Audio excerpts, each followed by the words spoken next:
दोस्तों, मैं गोविंद चौधरी राजस्थान के बाड़मेर जिले से ग्रामीण परिवेश में रहने वाला हूँ।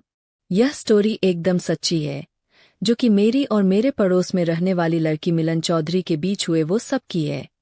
कहानी उस समय की है जब मैं 20 साल का था, यानी आज से 3 साल पहले की यह कहानी है। और मिलन चौधरी की उम्र उस समय 18 साल की थी। मिलन काफी अच्छी लड़की थी और स्कूल में भी काफी लड़के उस पर मरते थे। अब मैं मिलन के बारे में आपको बता देता हूँ। वह कक्षा 12वीं में पढ़ती थी और मैं उस समय में बीए थर्ड ईयर में पढ़ता था। हम ग्रामीण परिवेश से आते हैं, इस कारण हम खेती-बाड़ी का काम करते हैं और साथ में पशुधन भी रखते हैं, जिनको दूर खेत में चराने का काम भी करते हैं। हम गांव के अंदर दूर दूर बसी ढानियों में रहते हैं और हमारे घर भी काफी दूर दूर होते हैं। मिलन चौधरी का घर मेरे से लगभग 200 से 300 मीटर दूर है। हम एक दूसरे के घर आते जाते रहते थे।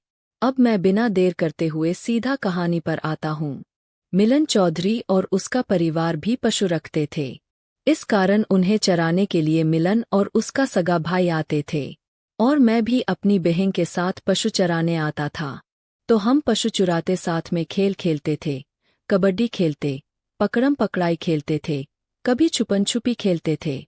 इस समय तक मेरे मन में उसके प्रति कोई ऐसा बुरा विचार नहीं था, लेकिन धीरे धीरे उसके फिगर, उसके शरीर को देखकर मेरा भी मन उसके साथ वो सब करने को होता था।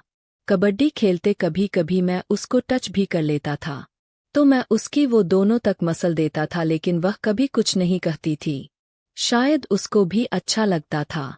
और कभी कभी छुपन छुपी खेलते खेलते हुए भी बहुत बार मसले थे। कभी कभी वह पशु चराने अकेली आती थी, कभी उसका भाई भी साथ आता था। इस तरह ही चलता रहता था। मेरी भी बहन साथ में आती थी, इस कारण उसके घरवाले भी ज्यादा कुछ संकोच नहीं करते थे। वैसे भी मेरे ऊपर उनका विश्वास था। कभी कभी छुपन छुपी खेलते खेलते हम लोग ऐसी जगह छुपते थे जहां पकड़ना काफी मुश्किल काम होता था। कभी कभी मेरी बारी होती थी तो मैं पकड़ने जाता था, तो मैं मिलन के पास बैठ जाता है, मैं उसकी दोनों मसलने लग जाता था। किसी को भी इस तरह पता नहीं चलता था, लेकिन अभी तक वो करने का मौका नहीं मिला था। एक दिन मैं पशु चराने अकेला गया था और उधर से मिलन और उसका भाई दोनों आए थे, लेकिन थोड़ी देर बाद में भाई किसी काम से घर चला गया वापस। फिर खेत में हम दोनों ही रह गए थे। तभी हल्की हल्की सी बारिश होना शुरू हो गई थी, इस कारण भाई तो वापस आ नहीं सकता और हम लोग एक दूर पेड़ों के घने झुंड वाले इलाके में जाकर बैठ गए। तब हमारे पास इससे अच्छा वो सब करने का कोई मौका नहीं था, तो मैंने मिलन को पूछा, तो उसने हाँ कर दी, क्योंकि वह भी काफी लंबे समय से इसके लिए तड़प रही थी।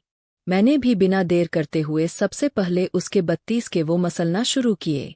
उस समय वह सलवार कुर्ता पहनी हुई थी। हल्की हल्की बारिश उस समय चालू थी।